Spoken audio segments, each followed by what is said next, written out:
Olá, crianças e familiares, espero encontrá-los todos bem. Bom, pessoal, estamos de volta para mais uma aula. Vamos lá?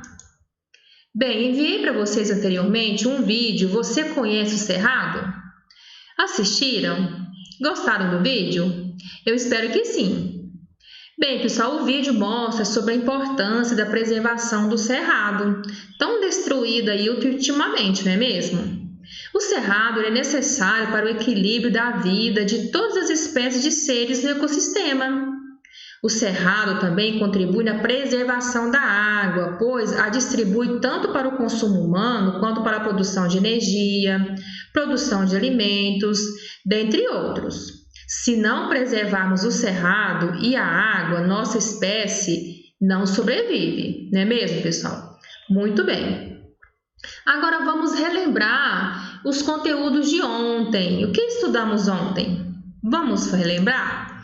Olha só, ontem estudamos sobre a movimentação do Rui, né? Que o Rui saiu de uma cidade onde ele morava e foi para outra cidade, né? E aqui é o bairro, aqui é a quadra para onde o Rui foi morar, né? Percebemos o quê? Que a casa do Rui fica ao lado de um banco, de uma escola, que fica próximo também ao mercado, a uma padaria, uma farmácia, não é mesmo? Vimos também o melhor trajeto para ele seguir e ir para esses lugares, né? Percebemos também o quê? Que esses nomes aqui, ó, banco, escola, não é mesmo? Padaria, cinema, casa, são palavras que denominam o quê? Substantivo comum, não é mesmo? Sim, são nomes a esses seres de modo genérico, de um modo geral, né? Escola, casa, padaria, cachorro, né? Menino, tudo isso são substantivos comuns, são nomes genéricos. Agora, quando a gente atribui um nome particular a esses seres, um nome para essa escola, um nome para o menino aqui, né? O nome das ruas, né? Olha só. O nome da mãe do Rui, o nome do cachorrinho, o nome dele mesmo, da cidade, é o quê? Substantivo próprio. Isso mesmo. Quando a gente atribui um nome particular a esses substantivos comuns aqui, que são nomes de um modo genérico, é chamado de substantivo próprio. Então, o nome do menino é um substantivo próprio. Rui é um substantivo próprio, é o nome do menino, né? Andorinhas é o nome da cidade para onde ele morou, né? Porque ele foi morar. Rua dos Leões é o nome da rua. Ruth é o nome da mãe do Rui. E Fubá, olha que bonitinho, é o nome do cachorrinho do Rui. Então, quando a gente atribui um nome particular a esses seres aqui, ó, de modo genérico, como menino, cidade, é chamado de substantivo próprio. Entendido, né? Vamos seguindo. Olha só, vimos também sobre a ocupação do território goiano, né? Inicialmente pelos povos indígenas, não é mesmo? Que depois vieram os bandeirantes, né? Com o intuito de, na mineração, né? De explorar minérios como ouro e prata. Eles fizeram o quê? Utilizaram da mão de obra escrava, tanto de indígenas como de gente, né? De pessoas que vieram da África, né? Os negros africanos, eles exploravam a sua mão de obra para fazer a questão da mineração, né? De ouro, prata, tão abundante aqui em nossa região nessa época. Vimos também que após essa mineração, a economia de Goiás, né, aqui da região, já no século XVIII e XIX, ela passou a se dedicar mais a quê? A agricultura e a pecuária, a criação de gado, né? No século XX, Goiás desenvolveu a agricultura como a principal atividade econômica, né? Vimos também o quê? Que com isso a vegetação da região, assim como em nosso município de Goiás, né, sendo predominante o cerrado, foi o quê, pessoal? Foi mudando o seu visual, ou seja, para o cultivo dessas lavouras, para a criação de gado, foi preciso fazer o quê? Praticar o desmatamento, olha só, e as queimadas em nossa região. Mas o que é o cerrado? Vimos o que é o cerrado, né? Conhecido como a savana, com maior biodiversidade do mundo entre plantas e animais. Isso mesmo, muitas espécies de aves, né? Espécies de répteis, mamíferos, anfíbios, de invertebrados.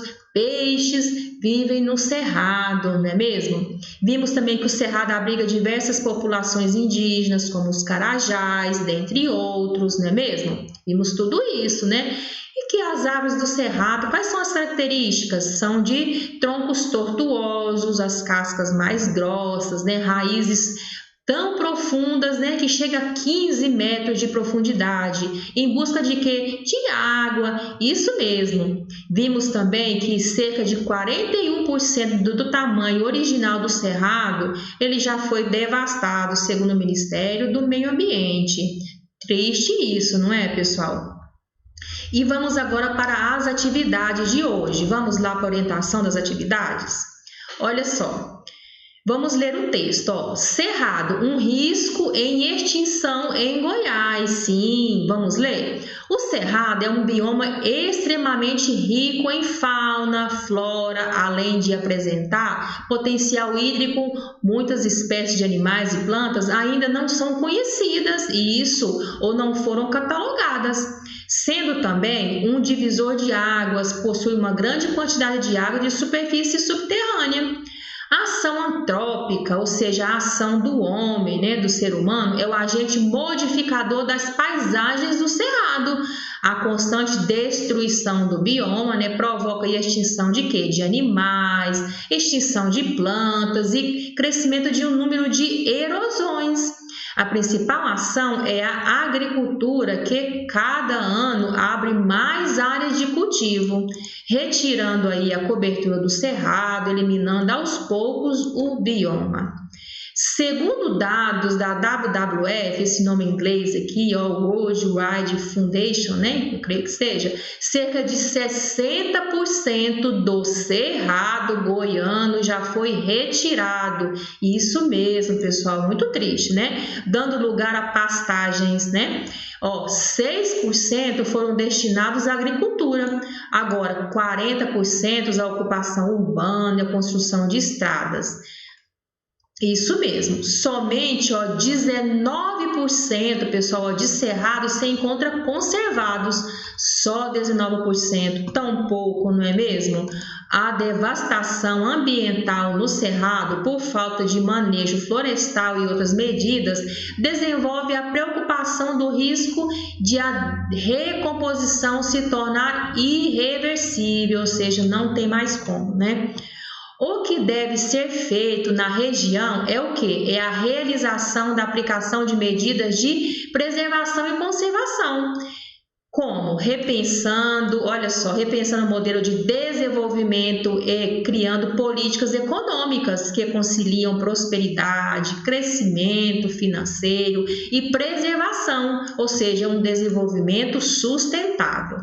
Aqui temos as questões relacionadas ao texto, pessoal. Ó, após assistir o vídeo, né, que eu já foi enviado, né, você conhece o cerrado e também ler esse texto aqui, ó, cerrado, um risco em extinção em Goiás, responda as questões a seguir. Essas questões aqui, ó, letra A. Quais as consequências da destruição do cerrado brasileiro, pessoal? Quais são as consequências? A gente viu aqui, ó, as consequências estão escritas aqui. Lembram? Se não, leia novamente e escreva aqui. Número 3. O que tem provocado a destruição do cerrado, pessoal? Destrói-se o cerrado para fazer o quê? Tá aqui informado aqui também, ó. Temos aqui, né, alguns agentes aqui, ó, causadores, tá? Próximo, quais medidas precisam ser efetivadas para a sua preservação, ou seja, conservação do cerrado? Também temos aqui, ó, olha por aqui, tem essa resposta aqui, tá bom? Escrevam aqui. Seguindo, agora resolva as atividades do que? Do livro, no livro Língua Portuguesa. Aprender juntos, tá? Quais são as páginas? 84, 85 e 86. Então, vão lá no livro de língua portuguesa, nas páginas 84, 85 e 86 e resolvam lá no próprio livro. Tudo bem, pessoal? Aqui são as referências, ó, tanto do vídeo como desse texto aqui, ó, cerrado, um risco em extinção. Bem, vocês, para quem não fez a impressão desse material, pode resolver no caderno, tudo bem? É só vocês colocarem a data no caderno, essa data aqui de hoje, ó, tá? E resolver colocar a questão no caderno e as respostas. No livro, faz no livro mesmo, tá bom? Pessoal, eu fico por aqui. Eu desejo para vocês uma ótima leitura, bons estudos, façam atividade com atenção e até a nossa próxima aula. Até lá!